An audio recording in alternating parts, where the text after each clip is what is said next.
Hello and welcome back to the Way to Native Chronicles. As you've probably noticed on this channel, I've been giving away some free plans and it's really quite popular. I get a lot of requests for them. So the first set of plans I made were for the Marten boxes here with the 120 conibears, and then recently I produced a video and a set of plans to give away for Fisher box with 160. So that's been well received as well. So thanks for sending me emails at the end of this video. I always put my email address so it's not published on the web. You know how it is. But what I thought I'd do, I'd move on to making a box for a 330 conibear. So we've got this puppy here now. And this is quite a box. It's quite a big size step up from the other ones, isn't it? And these conibears, they're good for catching like lynx or fox or wolverine. So what I'd like to do is I'd like to share this set of plans with you. Now this box here has got the bait container area like the other two that you might have seen those videos on. So I'll show you some scenes of that. But basically, you know, just to keep the bait enclosed so that weasels and stuff can't steal it out of your trap.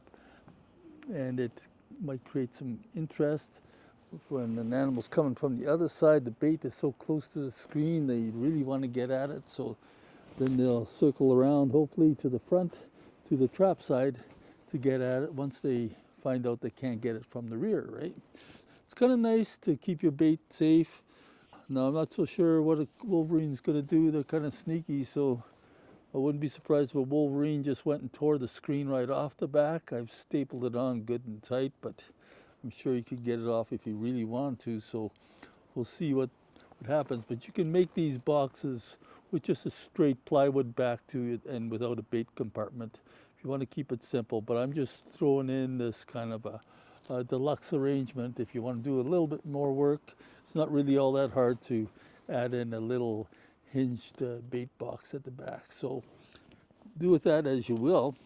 But I have this set of plans here, and I want to just kind of quickly go over with you how they're laid out. It's very simple. What I've done is I've worked out a way of getting a total of 3 boxes for the 330 conibear out of a single sheet of plywood. So if you use these plans, you'll see the layout on it. They're going to be 22 inches long, the boxes each, and you should be able to make 3 boxes from one 4x8 sheet of 1/2 inch plywood. If we go on to the next page on this, that you'll get if you email me and I fire you off the set of plans, then I show the first row, how that's cut. You got your zigzags. I have all the increments of measurements along it to make it really easy, because it is quite easy to get mixed up, but these plans should make it very easy for you. So row 1 is one pattern, row 2 is another pattern, and then row 3 goes back to being the row 1 pattern. So you can see that from the overall plan as well. And then finally, I have on these plans, I have, you know, a quick display of the trap in its side view and the front view.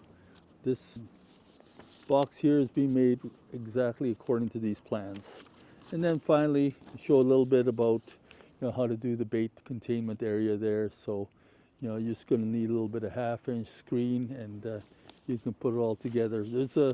There's not a, well, I was going to say there's not a whole lot of tools involved, but actually, you know, once I left everything on the table after building this one, just to keep track of how much I did use.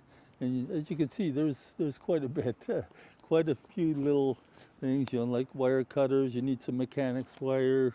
You need a snap string for cutting the plywood.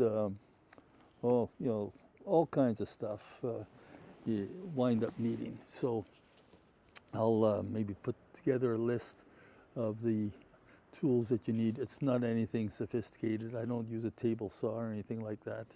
Just using a handheld circular saw and a jigsaw, right? So real simple. This is something anybody can do, and it's actually quite fun. So you can see the traps are mounted in here right now just to show you how they fit.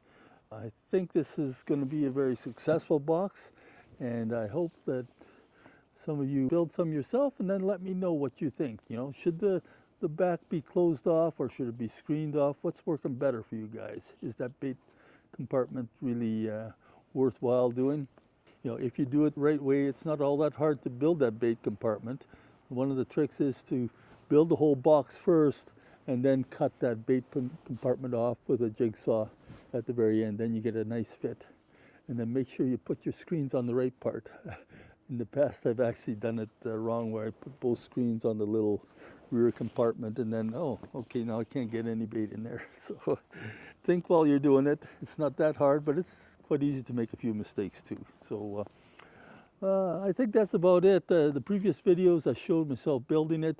You're welcome to check out the video on making the Fisher box, and the Marten box goes into a lot of detail. I think it's like at least a half-hour long video, maybe even an hour, as it just goes through every step. So everybody has varying degrees of skill when it comes to carpentry, and I hope I've covered all the bases. But as I've gone through these boxes, I'm not going to show the procedure myself actually building this box in this case, because it's the same stuff that happens with the other ones. So you can check those other videos, and I'll link those at the back of this video at the end, which is where my email address will appear too. So copy that email address down, fire me off an email, and you'll probably get the plans in your inbox within minutes. Quite often, whenever I see an email come up, I fire them off. So I hope this has been good for some of you, and I hope to get some feedback. You know, put some comments in whether or not you think boxes are even good for these conibears. I mean, you can make setups for LYNX and stuff in a lot of different ways too, but I thought I would give this box here a try. So from the Way to Native Chronicles, wish you God bless, and hope to catch you next time. Did you like this video? If you did, I think you're gonna like this one right over here. So check it out. And I appreciate your subscribing if you haven't done so already. Remember to do that while you're watching this next video. Click like, it all helps us out for this channel. Catch you next time.